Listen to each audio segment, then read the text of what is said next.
Quem fala sobre os novos direitos é a advogada Gianine Prado. Boa noite. Boa noite, Euler. Eu falei no início, e muitos jornais, inclusive o Correio Brasiliense, esses jornais falaram que agora segue para a presidência da República. É verdade isso? É esse o trâmite? Veja, Euler, a nossa Constituição Federal, ela informa que, como o Senado alterou o texto originário que foi nascido na Câmara Federal, então a regra é que retorne para a votação, para só depois, se não houver alteração, seguir para a nossa presidenta Dilma Rousseff. Nós temos 7 pontos a discutir, né? Quais os principais deles? Exatamente. São novidades para a classe trabalhadora. Claro, com certeza. Irá repercutir bastante, porque a empregada doméstica passará a ter uma equiparação efetiva, agora com essa regulamentação, aos trabalhadores urbanos. A questão da hora extra está entre Isso. esses A 7? hora extra já estava vigorando, né? Com a PEC 72 de 2013, ela já teve sua alta aplicabilidade. Inclusive, houve nessa regulamentação uma expansão, a título de esclarecimento, de que a empregada doméstica ela vai elaborar 8 horas diárias, 44 semanais, e as horas extras, as 40 primeiras horas extras, elas devem ser pagas em espécie. As demais podem ser compensadas. Mas o ponto interessante dessa regulamentação diz respeito também ao FGTS, que até então é facultativo e após essa regulamentação vai passar a ser obrigatório. Quer dizer, onera mais ainda o empregador. Onera o empregador, mas traz um benefício para a classe das domésticas, né, dos domésticos, e que vai equipará-lo ao empregado urbano. Então, o que pesa mais no bolso do empregador, além do FGTS? Além do FGTS, vai ser o seguro acidente, que vai ser em 8%, a obrigatoriedade do FGTS, além dos 8%, o empregador doméstico vai ter que fazer um recolhimento de um percentual de mais 3,2% ao mês, como se fosse uma poupança obrigatória. Para o caso do empregado, ele ser dispensado sem justa causa, equivaler àquela multa dos 40%. Agora, se o empregado for dispensado por justa causa, esse percentual dos 3,2%, que é recolhido obrigatoriamente de modo mensal, ele retornará para o empregador. E tem aí a database também, não? Então, a database vai depender da categoria, né? Para ter database tem que ter o sindicato.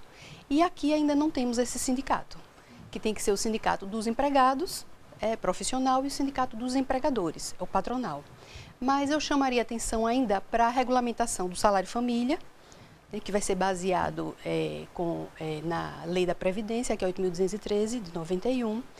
Tem também a questão do seguro-desemprego, que o empregado, a partir do recolhimento obrigatório do Fundo de Garantia, o empregado vai ter direito até 5 parcelas de seguro-desemprego, e cada uma no valor equivalente a um salário mínimo. O auxílio creche também, que vai depender justamente dessa regulamentação via acordo coletivo ou convenção coletiva, e também foi regulamentado o adicional noturno, que vai vigorar, né, é considerado trabalho noturno, aquele realizado das 22 às 5 horas da manhã, e o percentual acrescido é no valor de 20%. E a hora noturna, ela não é contada com 60 minutos, ela é contada com 52 minutos e meio. Tem um detalhe que eu achei interessante, é a questão da discriminação, que o trabalhador não pode sofrer discriminação, não apenas a questão racial, mas diferença de salários, enfim, é algo que é preciso ficar atento, né?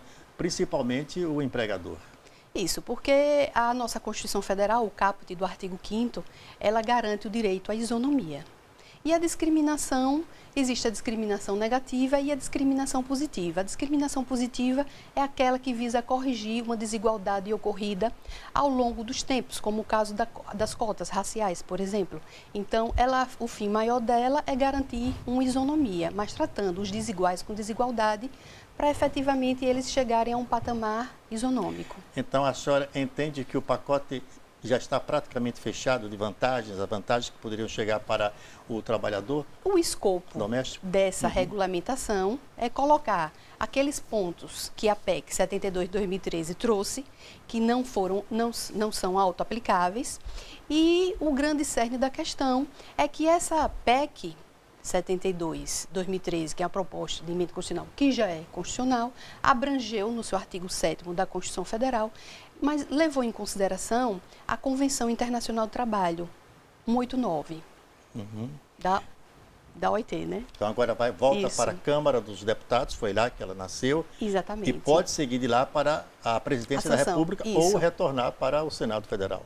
Porque, no caso, a origem da Câmara Federal, mas o texto no Senado foi alterado. Tá então, bom. a regra da Constituição é essa. Muito obrigado pelas explicações. Eu que agradeço. E uma boa noite.